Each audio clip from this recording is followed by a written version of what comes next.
이제 사무엘 후반부터 열왕기 상하 이렇게 보면 사울 왕과 다윗 왕의 이야기가 나옵니다. 사울 왕과 다윗 왕은 형제는 아닙니다. 그러나 왕이 되는 이스라엘의 왕이라고 하는 신분에 있어서는 동일합니다. 사울을 향해서 하나님께서 왕을 세우신 것을 후회하셨습니다. 한 가지 때문입니다. 순종하지 않았기 때문입니다. 그런데 사무엘을 통해서 하나님께서 사울에게 하신 말씀이 잘못 의미심장합니다. 순종이 제사보다 낫다. 이 말은 무슨 말입니까? 우리가 제사를 드리고 예배를 드릴 때 순종 없는 예배나 제사는 안 된다는 거죠.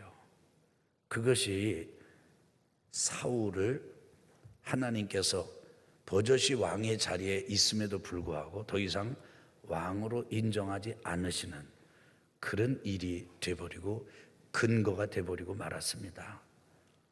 여러분, 지금 하나님께서 사무엘에게 말씀하세요. 너 어느 때까지 그렇게 슬퍼만 하고 있겠냐? 너 어느 때까지 울고만 있겠느냐? 내가 왕을 하나 따로 세웠다. 그리고 내 마음에 합한 자라고 말씀을 하십니다. 다윗입니다. 다윗을 기름 부으시고 이렇게 왕으로 세우시죠. 하나님께서 다윗의 예배를 받으시고 사울을 받지 않으신 거죠. 이런 일은요, 신약까지 계속 이어집니다. 신약에 보면은 여자 형제가 나옵니다. 마르다와 마리아입니다. 마르다는 분주했습니다. 음식을 만드는 일에 아주 바빴습니다. 마리아는 그렇지 않았습니다. 주님과 관계하는 방식이 마르다의 방식이 있고 마리아의 방식이 있는데 주님이 이렇게 말씀하셨습니다. 마리아가 마르다보다 더 좋은 편을 택했다. 무슨 말씀이시죠? 내가 마리아를 받았다. 그런 뜻이죠. 여러분, 이렇게 하고 보니까요, 제가 놀랐습니다.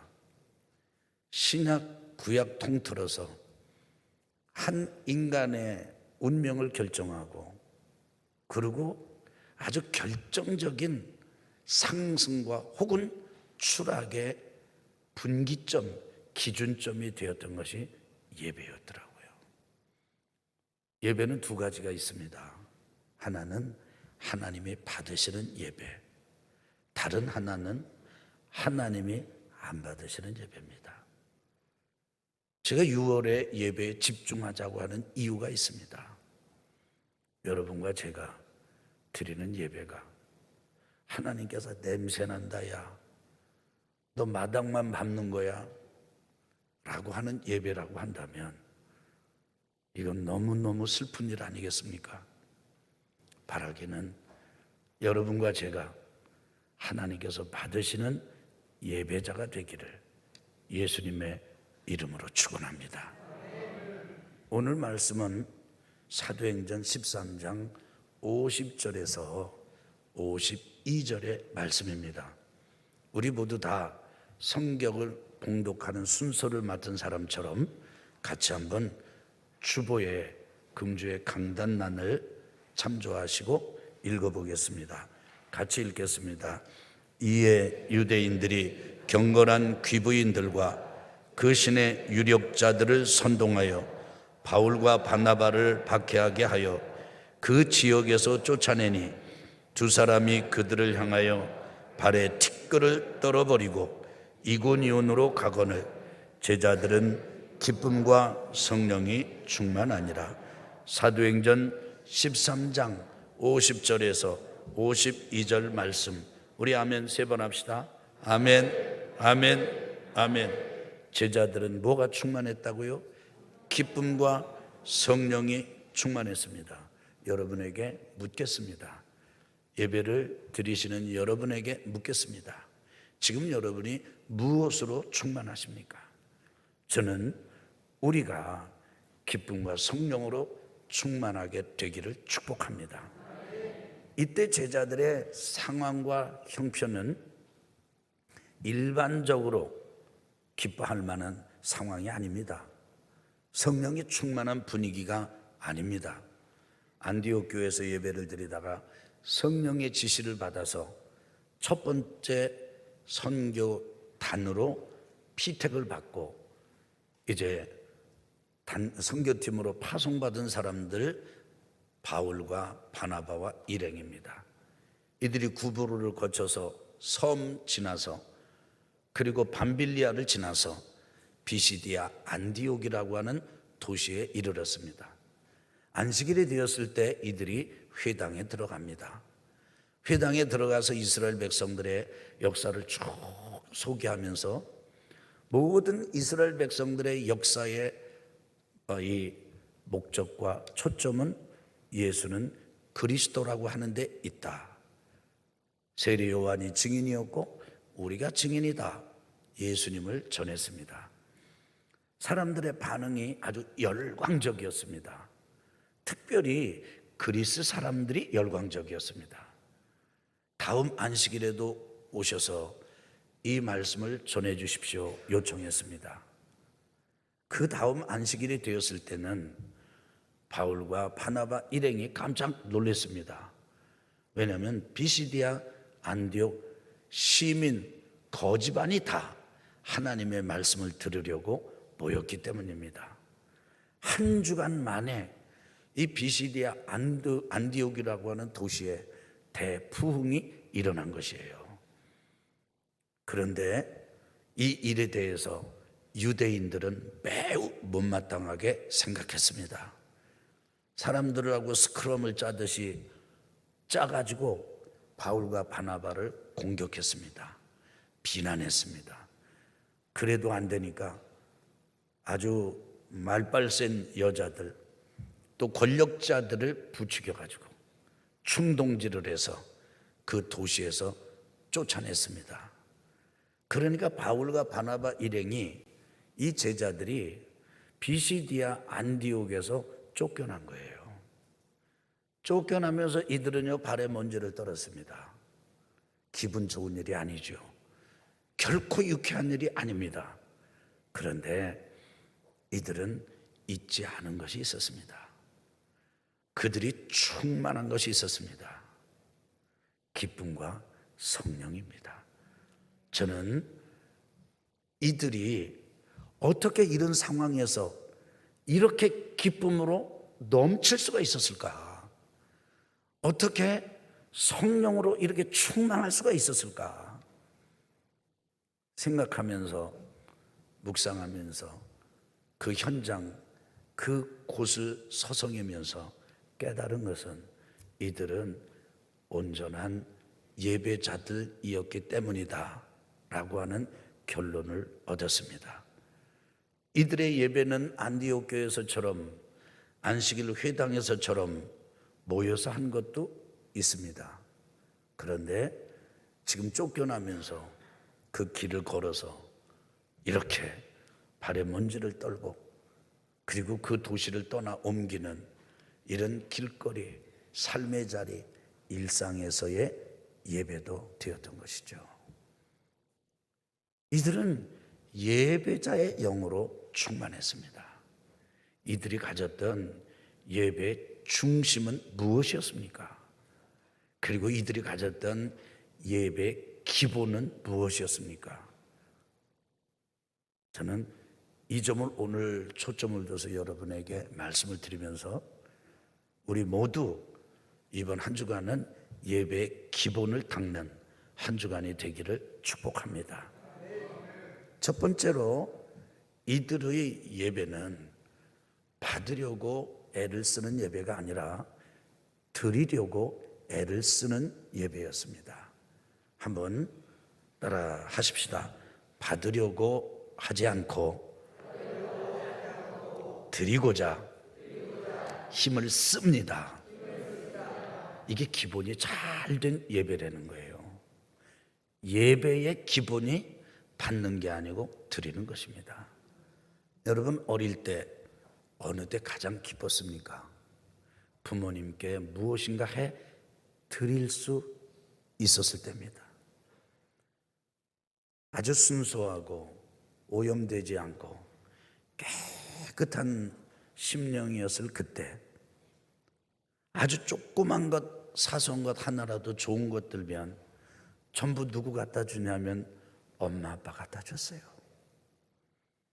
꽃밭에 가서 예쁜 꽃을 꺾어도 어린아이가 아장아장 와가지고 엄마, 그리고 엄마 머리에다가 꽂아 줍니다. 그때 어린아이의 표정을 보면요, 세상에서 제일 행복해요.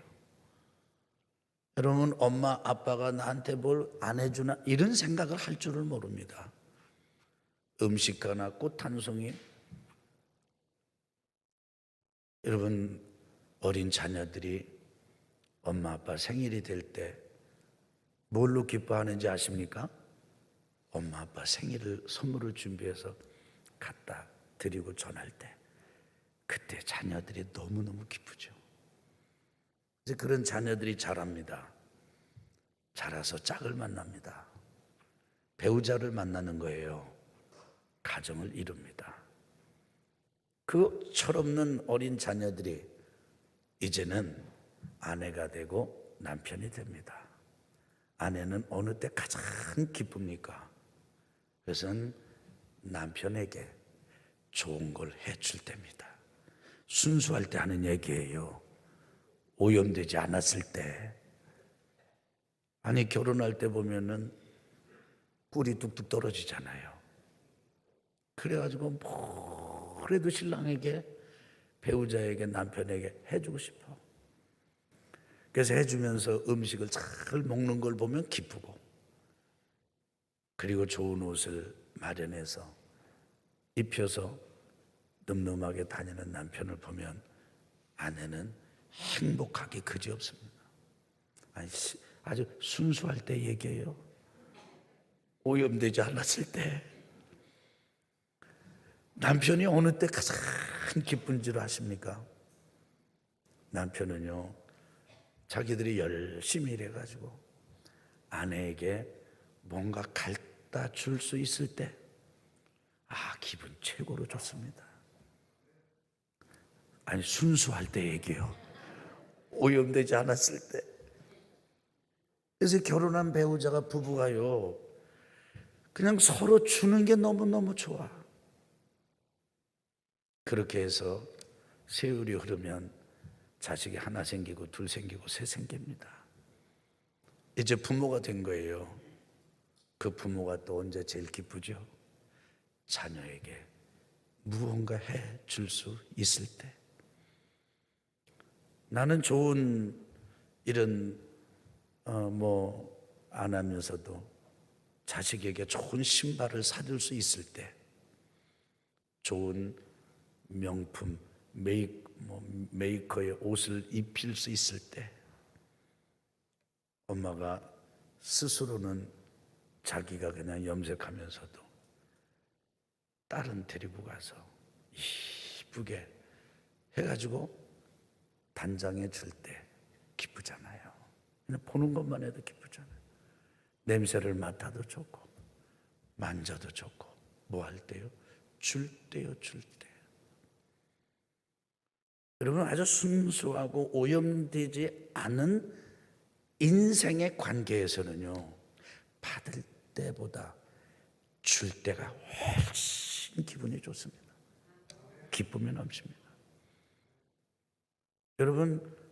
여러분이 교회를 처음 나오셨던 때를 기억해 보세요. 처음 예배당에 나왔을 때 예배 순서가 어떻게 되는지 압니까? 봉사가 뭔지 압니까? 성경이 뭔지 압니까? 기도가 뭔지 압니까? 아무것도 모릅니다. 그런데 그냥 예배를 드리면 좋은 거예요. 시간 드렸습니다. 내 몸 갖다 놨습니다. 그리고 뭔가 드리고 싶어요. 그때 기쁘지 않았어요? 저는 그분들의 심정을 정말 압니다. 아무것도 알지 못하지만 뭘 하려고 한 것보다 하나님 앞에 그렇게 내 시간과 내 몸을 드리고 가진 것을 드리는 것이 너무 행복했어요. 그게 예배예요. 그게 예배의 중심이에요. 그게 예배의 기본이에요. 그런데요, 거기가 때가 끼기 시작하고 오염이 되기 시작하고 그러면요, 자꾸 뭔가 바래요. 그래서 못 받은 것 때문에 너무 힘들어해요. 아닙니다. 예배의 기본은 받는 게 아니고 드리는 거예요. 아멘. 두 번째 예배의 기본은요, 그것은 뭐냐면 이렇게 높아지려고 하는 게 아니라 낮아지는 데 있습니다. 한번 해보실까요? 높이려 하지 않고 낮추려고 애를 씁니다. 우리 아멘 합시다. 이게 기본이 된 중심이 잡힌 예배예요. 여러분, 예배에 대해서 지난번 여러분에게 말씀을 드렸습니다. 예배, 예는 예절을 갖추는 것이고 배는 절을 하는 것이다. 이런 점에서 경배라고도 부른다. 그런데 여기에서 절을 한다고 할 때는 머리를 까딱 머리를 꺾는 게 아니에요. 허리를 하면서 이런 게 허리가 아니에요. 무릎을 꺾는 것이에요. 무릎을 땅에 대는 것입니다. 그리고 머리를 땅에 대는 것입니다. 이렇게 절을 하는 걸 말해요. 우리가 예수님 알기 전에 우리 조상들이 가졌던 우리나라의 종교가 세 가지가 있지 않습니까? 유교, 불교, 그리고 하등 종교로 치시는 샤머니즘. 유교, 절하는 걸 중시했습니다. 하루만 출타를 해도 외지를 가면 부모님께 절을 드리고 떠났습니다. 다녀와서 또 절을 했습니다. 가정에 할아버지 할머니가 계시는 집에서는 먼저 가서 할아버지 할머니께 절드리고 오너라 이렇게 했습니다. 아예 불교는 그냥 길을 다니면서 절을 하도록, 그리고 그것을 그들 종교의 아주 중요한 수련의 수단으로 보았습니다. 저는 이렇게 믿습니다. 이런 세상의 제반 종교의 이런 정신이 어디에서 왔을까? 누구에게서 배웠을까? 그건 인간의 근본 성품에서 오는 것인데 그 근본 성품을 지니 인간을 하나님이 만드셨잖아요. 하나님께서 인간에게 심어놓은 종교성과 함께, 그리고 하나님을 섬기도록 하는 방식으로 가르쳐 주신 것인데 그들은 하나님이 아닌 다른 방법으로 하는 것 아니겠는가? 저는 이렇게 받아들이면서 근본 여러분과 제가 예배의 중심, 이렇게 무릎을 꿇고 내 생각을 꺾고 의지를 꺾고 높아지려고 막 일어서는 이 마음들을 그야말로 눌러서 겸손하게 낮추고 또 낮추는 예배의 기본을 닦게 되시기를 예수님의 이름으로 축원합니다. 신앙생활하면서 실패하는 분들이 있고 성공하는 분들이 있습니다. 쉽게 얘기하면 예배가 연락되는 예배를 드리면 성공합니다.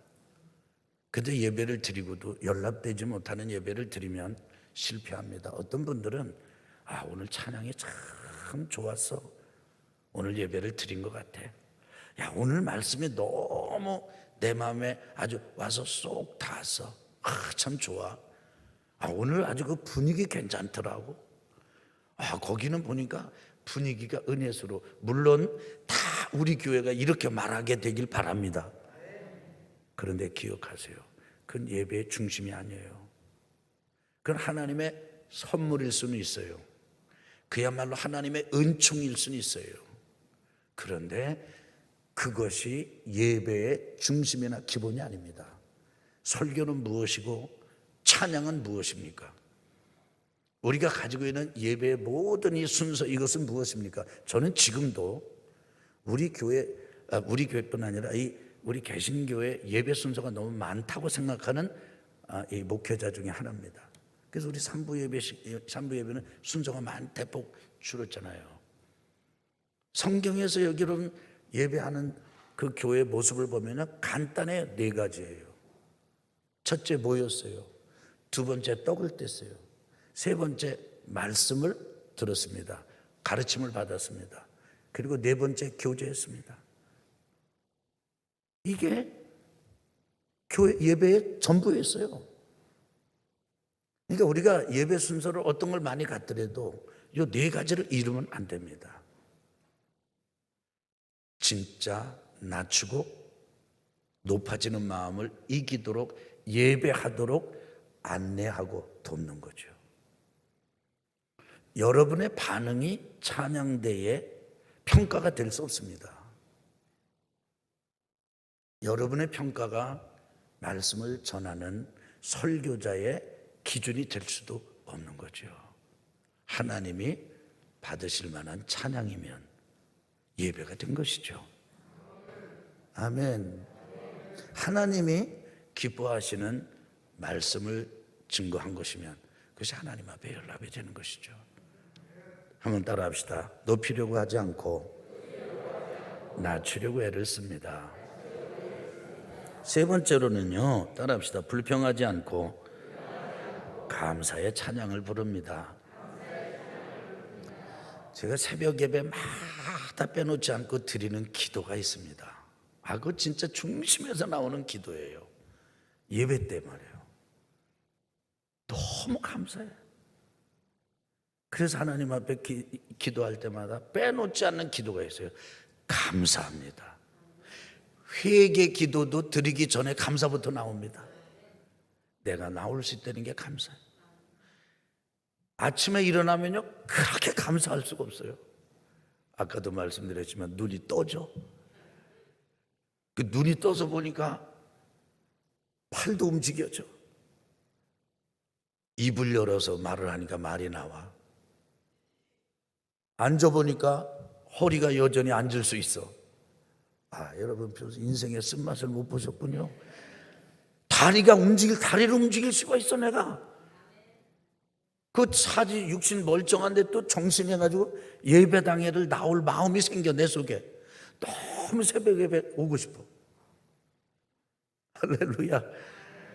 너무 감사하잖아요. 너무 감사하잖아요. 그래서 한 번도 진짜 단 하루도 아침에 일어나가지고 그래가지고 불평해 본 적이 없어요. 너무 감사해요. 감사합니다. 감사합니다. 아멘. 새벽 예배 나와서 보면요, 새벽 예배 나오신 성도 여러분들을 보면 또 그렇게 감사해요. 최고로 이뻐. 새벽 시간이. 근데 실제와는 좀 다를 수 있습니다. 이게 그런데 새벽 예배 나와 있는 성도들의 얼굴만큼 그렇게 순수해 보이는 얼굴이 없어요. 순수하잖아요. 순수해. 아주 머리는 수수하고. 그래도 그렇게 이쁠 수가 없어요. 예배는요, 불평하고 불만 갖는 거 아니에요. 우리가 예배를 드릴 때 자제를 잘못하면요, 굉장히 긴장되는 분들이 있어요. 경직돼 가지고 평가하는 듯한 그런 모습을 하고, 이렇게 뭔가 잔뜩 웅크린 그런 심정으로 예배를 드릴 수가 있어요. 그런데 그거 없애야 돼요. 그거 없애고 따라합시다. 불평하지 않고 감사의 찬양을 부릅니다. 아멘. 우리 한번 정리해 보실까요? 받으려 하지 않고 드리고자 힘을 씁니다. 높이려 하지 않고 낮추려고 힘을 씁니다. 따라 불평하지 않고 감사의 찬양을 부릅니다. 지금은요, 다른 어떤 것보다도 예배가 도전을 받는 시대입니다. 모이기가 어려워요. 모일 수가 없어요. 모이지 말라는 거예요. 예배 드리지 말라는 거예요. 그래서 예배의 정신을 훼손당할 위기에 처했습니다. 그런데 저는 거꾸로 봅니다.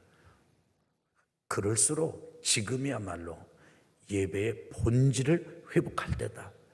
예배의 정신을 회복할 절호의 기회다. 아멘. 전 그렇게 믿습니다. 그렇습니다. 이런 예배의 기본을 여러분과 제가 오늘부터 잘 닦아서 이번 한 주 예배에 승리합시다. 아멘.